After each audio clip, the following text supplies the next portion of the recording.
Ngayong araw mga kuys, magluluto naman tayo ngayon ng sobrang basic at sobrang dali na sinigang na hipon na lalagyan natin ng sapsap.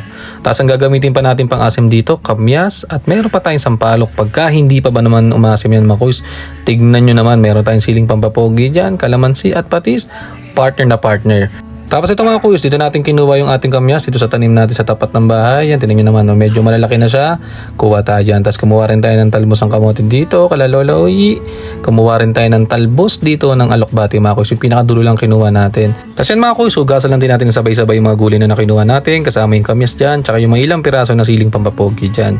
Tapos hugasan rin natin yung ating sampalok dito. Tatanggalin lang natin pinakatangkay na yan, matigas yan. Para naman mamaya talagang hindi na makabala pa yan.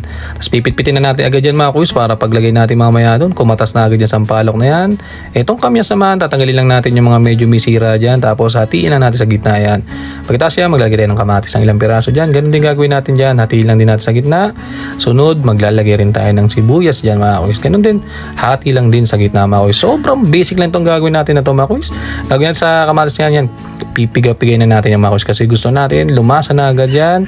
Tapos maglalagay lang din tayo ng pibisco asin dyan. Pagkatapos yan mga kuys, hugasan naman natin yung ating nabiling sapsap. Sobrang sariwa niyan mga kuys. Sila naman, no? Sa sobrang sariwa niya mga kuys, hindi na natin tatanggalin yung hasang yan. Kasi sabi ko, ay abala pa mga kuys. Ang liit, ang hirap tanggalin. Sama na natin yung hasang na yan mga kuys. Hindi naman malansa yan kasi sariwa naman yan. Tapos tinanggalan natin yung bigote ng hipon mga kuys. Tapos dito, lutuin natin sa labas. Magpakulo tayo, maglagay tayo ng konting organic na water dyan mga kuys. Tingnan nyo naman, oh, quality sabaw niyan mga kuys. Maniwala kayo, biro mo.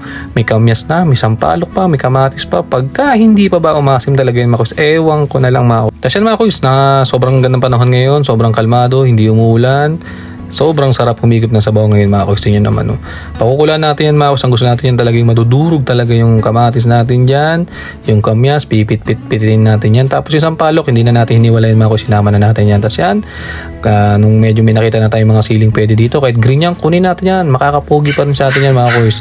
Tapos pagkatapos yan, check din natin yung list mo. Tingnan yung kulay mga kuys. Ang ganda, kala mo may gabi kasi nadudurog na dyan yung pinakakamyas niya. Basta maglalagay lang tayo dyan ng onion leeks saka yung siling panigang.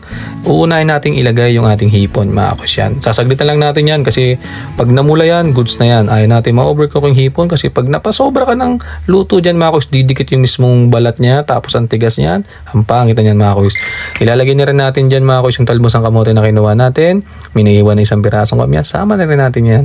Pagkatapos yan, ilalagay na rin natin yung pinakatalbos ng alokbate. Ang sarap niyan mga kuys, biro mo. Lalapot pa rin niya kasi gawa nung sa alokbati, medyo malapot yun mga kuys pag naluluto. Kasi tingnan mga kuys yung mga manok ko, ang cute nila mga kuys. Sabi nila, pag laki nila mga kuys, gagawin natin ng palukan yan.